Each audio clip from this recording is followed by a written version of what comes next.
You got today.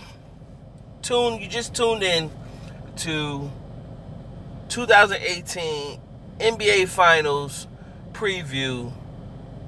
You got the returning champs, the Golden State Warriors, versus their finals rivalry, the Cleveland Cavaliers. Golden State Warriors led by Steph Curry and Kevin Durant. Cleveland Cavaliers led by LeBron James. So, in many people believes, the journey throughout the playoffs and everything, many people believes that, this is a lopsided finals and Cleveland pretty much don't got a shot. And LeBron doesn't have help and all these things. However, I don't hear anybody saying LeBron chose this team. If anybody thinks for one chance that LeBron is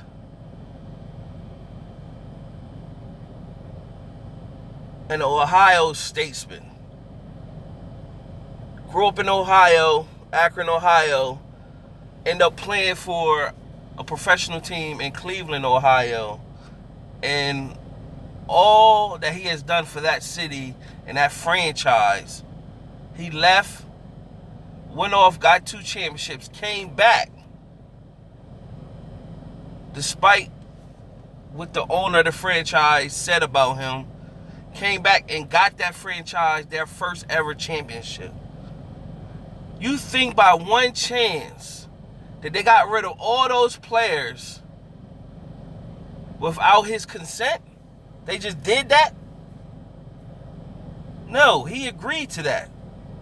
He may not come out and publicly and say it, but no, he agreed to getting those trades going through and those releasing those players. So the team he got, he chose. He recruited Kevin Love.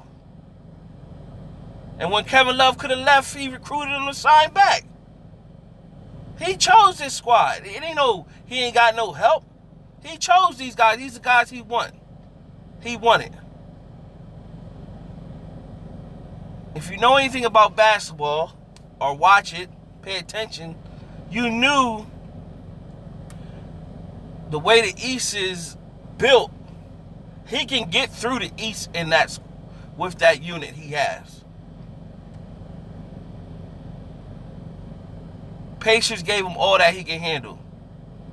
He swept the Raptors. Boston, that should have never went to game. I don't know what that was. That's a whole nother video what that was. But that should have never went to 7. Boston should have even been swept, or he should have beat them in 5.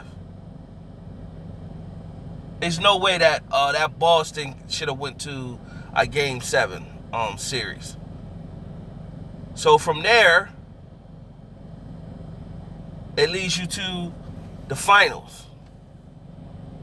If that team Bron had that team on the West, either he wouldn't have made the playoffs or he would have been bumped first round. Either or. There's no way. You know what I'm saying? But he was hoping that the Rockets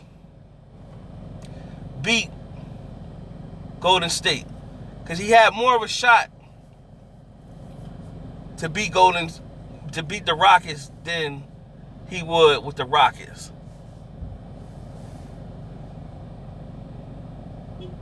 And the reason being is because with CP3 injury, then you had James Harden. You don't know what James Harden you're going to get.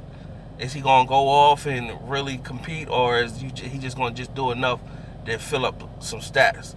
Meanwhile, LeBron going hard because he's playing for legacy. So that's what you got in the Warriors. So you don't got a Warriors team that's just out here playing. You have a Warriors team. Yeah, they can get arrogant and cocky at times, but they're playing for legacy now. Now they're playing for dynasty, to be considered one of the greatest teams to ever play in this game. So they're going to give Cleveland everything they got. Now, at best, with this series, I think at best, because the way Golden State has been playing, the injury to Iguodala, and, you know, Golden State been finicky and shaky all playoffs, at best, Cleveland can get 2 games. I believe Golden State, even if Cleveland get 2 games, Golden State can figure it out and get it done. At worst for Cleveland, they get swept. And in that retrospect, nobody won't be surprised. They get swept, nobody won't be surprised. And it just be like, okay, we already expected Golden State to do that. And last year, when they had Kyrie on the team, which was a better team last year that Cleveland had, they was trying to sweep them last year, and they didn't succeed in that one game. But this year will be the year to do it. So that's my preview for the NBA Finals 2018. And I'm looking for to go through the script. Golden State should win, either sweep or a 4-2 series. Either or. Subscribe and like, share the video.